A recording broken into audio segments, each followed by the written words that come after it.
नमस्कार, मैं हूं योगेश चक्रवर्ती और आप देख रहे हैं रैड नेटवर्क। बिहार विधानसभा चुनाव के बाद राज्य में अगले साल मार्च और मई के बीच होने वाले पंचायत चुनावों की तैयारी शुरू हो गई है। राज्य चुनाव आयोग अधिकतम 9 चरणों में पंचायत चुनाव करने की योजना बना रहा है। इसके लिए चुनाव आयोग ने सभी जिला के डीएम से पूछा है कि आपके जिले में कितने चरणों में चुनाव कराया जाए। इसके साथ ही आयोग ने सभी जिला के डीएम को एसएसपी और एसपी के साथ बैठक कर 2 सप्ताह के अंदर रिपोर्ट भेजने को कहा है, ताकि चुनाव कराने का प्रस्ताव राज्य सरकार को भेजा जा सके। हम आपको बता दें कि इस बार का पंचायत पिछले पंचायत आम चुनावों से कई मायनों में खास होने वाला है। कयास लगाए जा रहे हैं कि इस बार का पंचायत चुनाव ईवीएम के जरिए होगा और आरक्षण का कोटा भी बढ़ाया जाएगा। इतना ही नहीं, मुखिया, सरपंच, वार्ड और पंच का चुनाव लड़ने की चाहत रखने वालों को सरकार के कुछ तय गाइडलाइन को पूरा करना होगा, तभी वे इसकी उम्मीदवारी के योग्य हो पाएंगे। कोरोना महामारी के दौर में भी पंचायत चुनाव में बूथों का गठन मानकों के अनुसार किया जाएगा। पंचायत चुनाव में एक बूथ पर 700 से अधिक मतदाता होने पर नए सहायक बूथ का गठन किया जाएगा। पंचायत आम निर्वाचन के लिए राज्य में 1,19,024 बूथ गठित किए गए हैं। चुनाव के पहले आयोग द्वारा बूथों के पुनर्गठन का प्रस्ताव जिलों से मांगा गया है।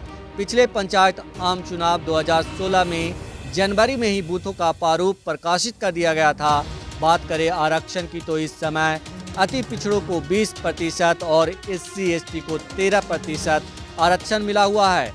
अनुमान है कि सरकार चुनाव से पहले इसका प्रतिशत बढ़ा सकती है। हाल ही में ACC ने भी पंचायती राज विभाग को ईवीएम के माध्यम से चुनाव कराने का प्रस्ताव भेजा है। प्रस्ताव में तर्क दिया गया है कि ईवीएम से चुनाव में अधिक पारदर्शिता लाने में मदद मिलेगी।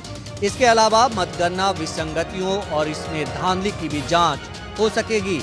यदि ईवीएम के माध्यम से पंचायत चुनाव आयोजित होता है तो त्रिस्तरीय ग्रामीण स्थानीय निकायों में 2,98,000 पदों को भरने के लिए यह पहला इलेक्ट्रॉनिक मतदान प्रयोग होगा। प्रदेश में ईवीएम के माध्यम से चुनाव कराने की अनुमानित लागत 392 करोड़ रुपए होगी, जो 2016 के पंचायत चुनावों में किए गए खर्च की तुलना में 142 करोड़ रुपए अधिक होगी। आधिकारिक सूत्रों के मुताबिक 2016 के पंचायत चुनावों में राज्य सरकार ने 250 करोड़ रुपए खर्च किए थे। खबर है कि स्टेट इलेक्शन कमीशन यानी कि ACC इस बार विधायी और संसदीय चुनावों के जैसे ही विभाग की वेबसाइट पर उम्मीदवारों के नामांकन पत्र दाखिल करने समेत उम्मीदवारों की आय, संपत्ति और व्यक्तिगत प्रोफाइल का विवरण अपलोड कराने पर विचार कर रहा है। इससे लोगों को जनप्रतिनिधियों और उम्मीदवारों के बारे में अधिक जानकारी उपलब्ध हो सकेगी। सूत्रों के मुताबिक ACC अप्रैल से PRI के चुनाव कराने की योजना बना रहा है और 2021 में चरणबद्ध तरीके से मई तक विस्तार कर सकता है। उम्मीदवारों द्वारा नामांकन दाखिल करने की प्रक्रिया मार्च के बाद शुरू होगी। जैसा कि आप जानते हैं, 2016 के पंचायत चुनावों को अप्रैल मई में 10 चरणों में आयोजित किया गया था, जो जून के मध्य तक जारी रहा था। इस बार पंचायत चुनाव में 1.19 लाख मतदान केंद्र होने की संभावना है, जिसकी कुल संख्या बढ़ भी सकती है। वहीं प्रत्येक बूथ में अधिकतम मतदाताओं की संख्या 700 तक हो सकती है। राज्य में पंचायत चुनाव मार्च अप्रैल 2021 में कराए जाने हैं। 2016 के पंचायत आम चुनाव राज्य के 38 जिलों में कुल 10 चरणों में कराए गए थे। पंचायत चुनाव में एक मतदाता को एक साथ 6 प्रतिनिधियों का चुनाव करना होता है।